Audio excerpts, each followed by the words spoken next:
Hi friends, పాశుపతస్త్రం అర్జునుడు మహాశివుని నుంచి పొందిన ఒక మహాశక్తివంతమైన దివ్యాస్త్రం.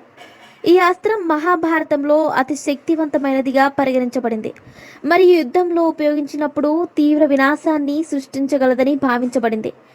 పాశుపతాస్త్రం యొక్క లక్షణాలు. శక్తి. పాశుపతాస్త్రం అత్యంత శక్తివంతమైన అస్త్రాలలో ఒకటి. ఇది శత్రువులను పూర్తిగా ధ్వంసం చేయగల శక్తిని కలిగి ఉంది. ఇది భూమి, నీరు, అగ్ని, గాలి వంటి అన్ని అంశాలపై ప్రభావం చూపగలదు. ధ్వంసకారకం.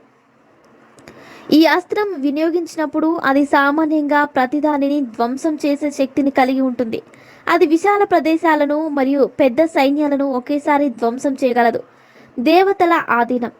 పాశుపతాస్త్రం వినియోగం చాలా జాగ్రత్తగా ఉండాలి, ఎందుకంటే ఇది దేవతల ఆధీనంలో ఉంటుంది మరియు దానిని సరిగ్గా ఉపయోగించకపోతే అస్త్రాన్ని వదిలిన వ్యక్తికి కూడా హాని కలిగే అవకాశం ఉంటుంది. వినాశానికి పరిమితి. పాశుపతాస్త్రం పరిమిత వినాశం కోసం మాత్రమే ఉపయోగించాలి. దీనిని ఉపయోగించినప్పుడు అది భూమి, నీరు, అగ్ని, గాలి వంటి అన్ని అంశాలను ధ్వంసం చేయగలదు, కాబట్టి దానిని ఉపయోగించడానికి ముందు శ్రద్ధ అవసరం. పాశుపతాస్త్రం యొక్క పుట్టుక మూలం. పాశుపతాస్త్రం మహాశివుని చేత పుట్టించబడింది. ఇది శివుని అత్యంత శక్తివంతమైన అస్త్రాలలో ఒకటి. మహాభారతం ప్రకారం ఈ అస్త్రం దేవతలు మరియు రాక్షసుల మధ్య జరిగే గొప్ప యుద్ధం కోసం సృష్టించబడింది. పాశుపతాస్త్రం యొక్క మూలం శివుని ఆధ్యాత్మిక శక్తులలో ఉంది. శివుడు అతి శక్తివంతమైన రుద్రుడిగా, వినాశకర్తగా పరిగణించబడతాడు.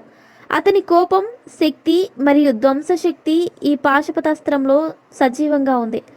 అర్జునుడు పాశుపతాస్త్రాన్ని పొందడానికి మహాశివుని కఠోరమైన తపస్సు చేసి ఆరాధించాలి.